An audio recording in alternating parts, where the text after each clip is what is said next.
Hello नमस्कार दोस्तों, स्वागत है आप सभी लोगों का हमारे YouTube channel study with Saurabh ji पे। तो दोस्तों शुरू करते हैं आज की प्रैक्टिस सेट और देखते हैं पहला क्वेश्चन हमारा क्या है। फर्स्ट क्वेश्चन है कि समकोण त्रिभुज का परिमाप 12 सेंटीमीटर है। तो कह रहा है यदि इसके विकर्ण 5 सेंटीमीटर हो तो समकोण त्रिभुज का क्षेत्रफल ज्ञात कीजिए। देखिए भाई, समकोण त्रिभुज की बात कर रहा है तो सबसे पहले एक समकोण त्रिभुज हम ड्रॉ करते हैं। समकोण त्रिभुज में देखिए कुछ इस तरीके से बनेगा हमारा समकोण त्रिभुज। अब कह रहा है कि इसका विकर्ण 5 सेंटीमीटर है। विकर्ण 5 सेंटीमीटर का मतलब क्या है कि कर्ण इसका कितना है, 5 सेंटीमीटर। अब देखिए कह रहा परिमाप इसका 12 सेंटीमीटर। परिमाप बराबर होता है लंब का स्क्वायर, ठीक है, भुजाओं का योग। भुजाओं का योग क्या होता है, भुजाओं का योग आपका क्या होता है, भुजाओं का योग परिमाप होता है। तो लंब प्लस आधार प्लस कर्ण बराबर 12 ये दिया है। कर्ण की वैल्यू 5 है तो लंब प्लस आधार, लंब को x मान लेते हैं तो x प्लस आधार बराबर, देखिए ये 5 है, 5 इधर प्लस कर रहा है, इस तरफ जाके माइनस करेगा तो 12 माइनस 5 हो जाएगा। तो x बराबर क्या हो जाएगा, सॉरी आधार बराबर क्या हो जाएगा, आधार बराबर हो जाएगा 12 में से 5 गए 7, और ये इधर प्लस करें इस तरफ जाके माइनस करेगा तो 7 माइनस एक्स। तो अब एक चीज़ क्लियर हो गई कि हमारा जो आधार है वो कितना है, आधार आपका 7 माइनस एक्स है, और लंब हमने x माना है, और कर्ण हमारा 5 है। ठीक है, अब यहाँ से एक फॉर्मूला लिखाते हैं पाइथागोरस प्रमेय का। पाइथागोरस प्रमेय के अनुसार कर्ण का स्क्वायर, कर्ण क्या है आपका 5, तो 5 का स्क्वायर। ये मैंने पीछे बहुत अच्छे से डिस्कस किया, आप पीछे वाली वीडियो देख लीजिए, अच्छे से क्लियर हो जाएगा। 5 का स्क्वायर बराबर लंब का स्क्वायर, लंब कितना है एक्स, एक्स का स्क्वायर प्लस आधार का स्क्वायर, आधार कितना है 7 माइनस एक्स का स्क्वायर। ठीक है, फॉर्मूला लगा देंगे, 5 का स्क्वायर कितना हो जाएगा 25, ठीक है 25 आ जाएगा, और यहाँ से हो जाएगा x square plus 7 minus x square का मतलब होता है ए का स्क्वायर, ए का स्क्वायर मतलब कितना हो जाएगा 7 का स्क्वायर, 7 का स्क्वायर मतलब 49, प्लस बी का स्क्वायर मतलब एक्स स्क्वायर, माइनस 2ab का मतलब हो जाएगा 2a 7 है, बी एक्स है, तो 7 दूना 14x, ठीक है माइनस 14x हो जाएगा। ठीक है ना, तो अब देखो भाई, ये एक्स स्क्वायर कितना हो जाएगा 2x स्क्वायर हो जाएगा, और ये माइनस 14x हो जाएगा।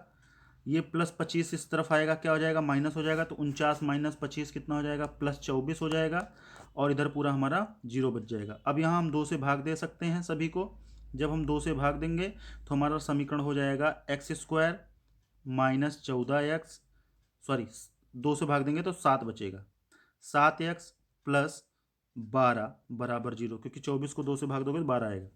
तो हमारा समीकरण हो गया क्या, x square minus 7x plus 12 बराबर 0 के।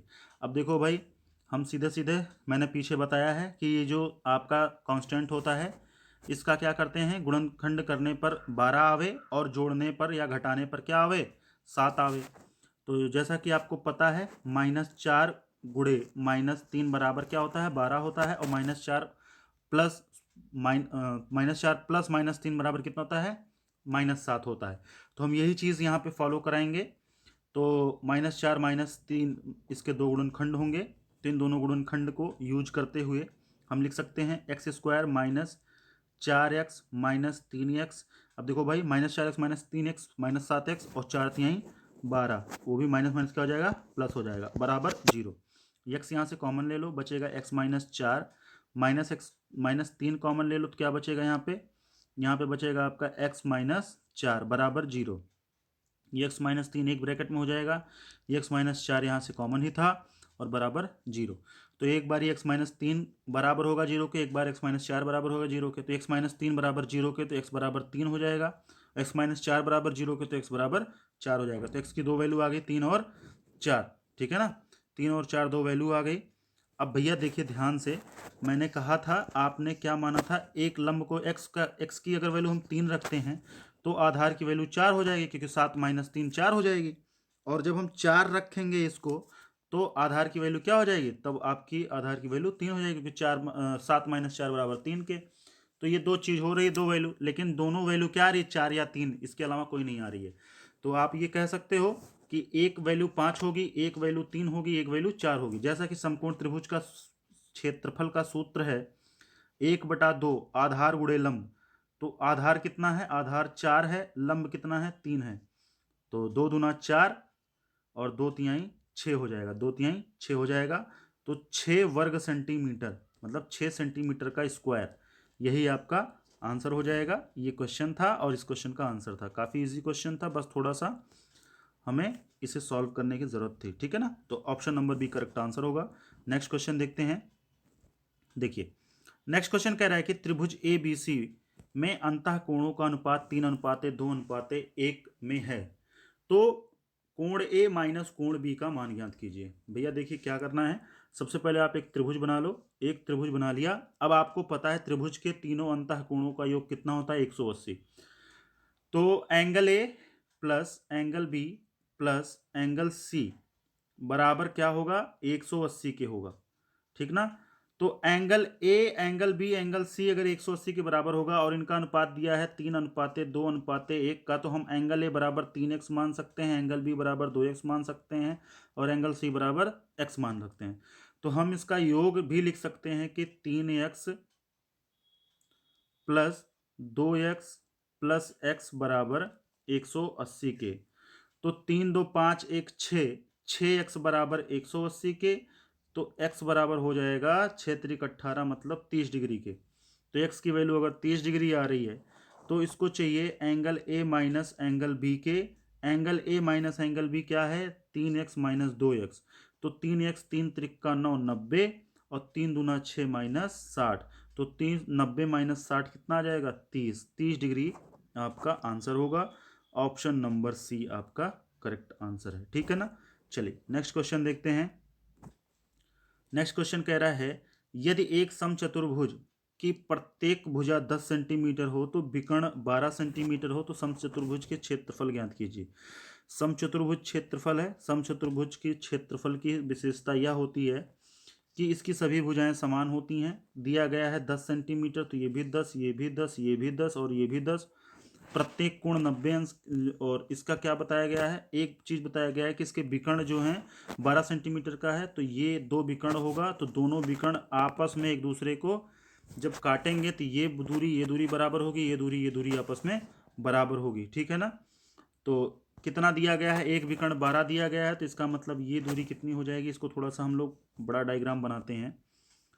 तो इस तरीके से ध्यान दीजिएगा, ये आपका समचतुर्भुज क्षेत्रफल समचतुर्भुज हो गया, ये आपका विकर्ण हो गया।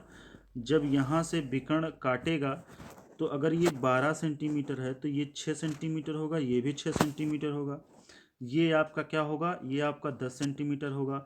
और जो दोनों विकर्ण एक दूसरे को काटते हैं वो 90 अंश का कोण बनाते हैं। 90 अंश के सामने के भुजा को क्या बोलते हैं, कर्ण बोलते हैं। तो भैया मैंने अभी भी इसके पहले वाले क्वेश्चन में ही बताया है, फर्स्ट वाले में, कि जब कभी भी समकोण त्रिभुज की बात करता है तो वहाँ पे पाइथागोरस प्रमेय लगता है। पाइथागोरस प्रमेय के अनुसार कर्ण का स्क्वायर बराबर लंब का स्क्वायर प्लस आधार का स्क्वायर। कर्ण का स्क्वायर 10 है, कर्ण आपका 10 है, तो 10 का स्क्वायर बराबर लंब आप कुछ भी 6 मान सकते हो, तो 6 का स्क्वायर प्लस आधार का स्क्वायर हमें पता करना है। तो 10×100 हो जाएगा 100 और 6×6 36 माइनस 36, क्योंकि इधर प्लस का उधर जाके माइनस करेगा। तो आधार का स्क्वायर बराबर आ जाएगा 64। तो 64 बराबर आधार का स्क्वायर, तो आधार बराबर √64 और √64 64 किसका वर्गमूल है, 64 8 का वर्गमूल है। तो आधार आपका आ गया कितना, आधार आपका 8 आ गया। तो जैसा कि मैंने अभी भी आपसे बताया कि ये दोनों बराबर होते हैं, ये अगर ये 8 है तो ये भी 8 होगा। तो पूरा विकर्ण कितने का होगा, विकर्ण पूरा हो जाएगा 16 सेंटीमीटर का। क्वेश्चन क्या कह रहा था कि चतुर्भुज का क्षेत्रफल बता दो। तो चतुर्भुज के क्षेत्रफल के अनुसार हम इसमें क्या कर सकते हैं, देखिए तो हम ये कह सकते हैं कि देखिए जो चतुर्भुज का समचतुर्भुज का क्षेत्रफल का सूत्र है वो है 1/2 d1 into D two. d1 into D two क्या है, दोनों विकर्ण है। पहला विकर्ण कितने सेंटीमीटर का, 12 है, और दूसरा विकर्ण आपका 16 का है। तो 2 छक्के 12 और 16 छक्का 96। तो 96 क्या था, मीटर में था, तो सेंटीमीटर में था, तो सॉरी मीटर में था। तो आंसर इसमें सेंटीमीटर में दिया है और यहाँ पे क्वेश्चन आपका मीटर में दिया है। तो कोई बात नहीं, ये गलती से सेंटीमीटर हो गया है, ये मीटर ही होगा, ठीक है ना। तो ये हो जाएगा 96 मीटर स्क्वायर, ठीक है ना। तो आंसर क्या हो जाएगा 96 मीटर स्क्वायर। तो ऑप्शन नंबर बी आपका करेक्ट आंसर होगा, ठीक है ना। ऑप्शन नंबर बी आपका करेक्ट आंसर होगा। ये जो मीटर में दिया है तो आंसर भी मीटर स्क्वायर में ही आएगा, तो ये वर्ग मीटर होगा, ठीक है ना। ये सब मीटर में ही है। चलिए नेक्स्ट क्वेश्चन देखते हैं। नेक्स्ट क्वेश्चन में कह रहा है 5 तथा -5 मूलों वाले द्विघातीय समीकरण को ज्ञात कीजिए, ठीक है। देखिए सबसे पहले तो आपको ये पता होना चाहिए कि अगर द्विघातीय समीकरण है तो उसके दो मूल होंगे, ठीक है। दो दो मूल क्या क्या हैं, एक 5 दिया है, एक -5 है। तो दोनों मूलों को हम जो एक फॉर्मेट में जानते हैं वो मानते हैं कि पहला मूल अल्फा है, दूसरा मूल बीटा है। और एक चीज़ हमने सीखी है, तो यहाँ पे हम लोग जो जनरल इक्वेशन है उस जनरल इक्वेशन के अकॉर्डिंग जब हम द्विघात समीकरण बनाते हैं तो उसके द्विघात समीकरण बनाने के लिए एक फार्मूला हमारे पास है, एक्स स्क्वायर माइनस मूलों का योगफल एक्स प्लस मूलों का गुणनफल बराबर 0 के। तो भाई ये दो मूल दिए हैं, पहले उनका योगफल निकाल लेते हैं। तो मूलों का योगफल अल्फा प्लस बीटा बराबर क्या हो जाएगा 5 - 5, और 5 - 5 क्या हो जाएगा 0 हो जाएगा। ऐसे ही मूलों का गुणनफल निकाल लेते हैं। मूलों का गुणनफल बराबर 5 - 5 गुणे -5, तो क्या हो जाएगा 5 गुणे -5 बराबर -25, ठीक है ना। तो ये वैल्यू पुट कर देते हैं इक्वेशन में, हमारा आंसर आ जाएगा। तो आंसर जैसा कि आएगा, हमने अभी भी बताया क्या बताया, एक्स स्क्वायर माइनस मूलों का योगफल। मूलों का योगफल कितना है 0 है, और 0 गुणे एक्स हो जाएगा। मूलों का गुणनफल क्या है, मूलों का गुणनफल दिया है -25, अभी भी हमने निकाला बराबर 0। तो ये आंसर हो जाएगा एक्स स्क्वायर, ये पूरा 0 हो जाएगा और ये प्लस माइनस माइनस 25 हो जाएगा। आप इसे लिख सकते हो एक्स स्क्वायर -5 का स्क्वायर, तो ए स्क्वायर माइनस बी स्क्वायर, और इसकी वैल्यू होती है ए प्लस बी और ए माइनस बी, ठीक है ना। तो आंसर हो जाएगा x + 5 x - 5, यही आपका क्या है करेक्ट आंसर है, ठीक है ना। तो ये था आपका आंसर। अब नेक्स्ट क्वेश्चन देखते हैं। नेक्स्ट क्वेश्चन कह रहा है एक 18 सेंटीमीटर के घन से यदि 3 सेंटीमीटर के छोटे छोटे घन बनाए जाएं तो कुल कितने घन बनेंगे। देखिए ऐसे क्वेश्चन बहुत पूछे जाते हैं, पहले आप इसको अच्छे से सीख लीजिए। पहले हमें क्या करना होता है, जैसे समझिए अगर कोई घन है तो घन की प्रत्येक भुजा बराबर होती है, ये चीज़ तो आपको नॉर्मली पता ही है। तो जितने भी घन काटे जाएंगे वो इक्वली डिस्ट्रीब्यूट होंगे।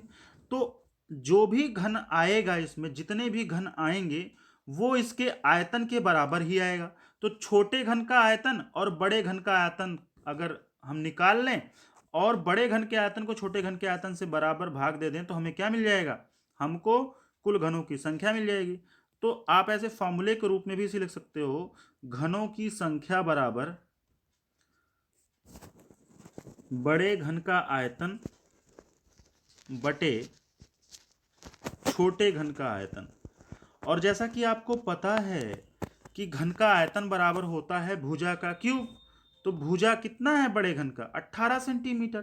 तो 18 गुणे 18 गुणे 18 बटे, अब छोटा वाला कितना है 3 है, तो 3 का क्यूब मतलब 3 गुणे 3, तो 3 छक 18, 3 छक 18, 3 छक 18, तो 6 6 36, 36 6 216, तो आंसर हो जाएगा 216। तो मतलब कि अगर 18 सेंटीमीटर वाला कोई बड़ा घन है तो 3 सेंटीमीटर के अगर छोटे घन बनाए जाते हैं तो कुल कितने घन बनेंगे 216 घन बनेंगे, ऑप्शन नंबर बी, ठीक है। ये था आपका आंसर। अब देखिए एक होमवर्क ले लीजिए। क्या है होमवर्क, देखिए काफ़ी दिन से होमवर्क नहीं मिल रहा था तो कुछ बच्चे शिकायत कर रहे थे सर होमवर्क नहीं देते हैं, तो होमवर्क आप लीजिए। काफ़ी अच्छा क्वेश्चन है, पूरी चांस है आपके एग्ज़ाम में आने के। तो 0.1254 के ऊपर बार है और इसको आपको व्यक्त करना है साधारण भिन्न में, ठीक है, साधारण भिन्न में, ठीक है ना। चलिए कुछ लोगों को दिक्कत ये रहती है सर ऑप्शन नहीं देते हैं, तो मैं ऑप्शन आज दे रहा हूँ। आप इसके अकॉर्डिंग आप अपना आंसर दे सकते हो, ठीक है। आंसर है आपका 1242/9900। सेकंड ऑप्शन है 1240/990, और अगला है आपका 1254/999, ये सी ऑप्शन है। और डी ऑप्शन है 1254/990। 99 जीरो, ठीक है, 3 बार 9 और जीरो, ये डी ऑप्शन था। कहीं पे कोई समस्या हो कमेंट बॉक्स में आप पूछ सकते हो। और ये क्वेश्चन मैंने आपसे प्रीवियस में डिस्कस भी किया है। थोड़ा सा हिंट दे देता हूँ, जिसके ऊपर बार लगा तो वो बार बार रिपीट होता है। जैसे 54 है तो इसे आप लिख सकते हो 0.12545454 डॉट डॉट डॉट डॉट, ठीक। तो इस क्वेश्चन को इस तरीके से सॉल्व करना है। मैंने प्रीवियस में बताया, आप जाके पिछली वीडियोस देखिए और समझने का प्रयास कीजिए कि मैंने कैसे क्वेश्चन सॉल्व कराया है, ठीक है। तो आज के लिए बस इतना ही। Thank you class.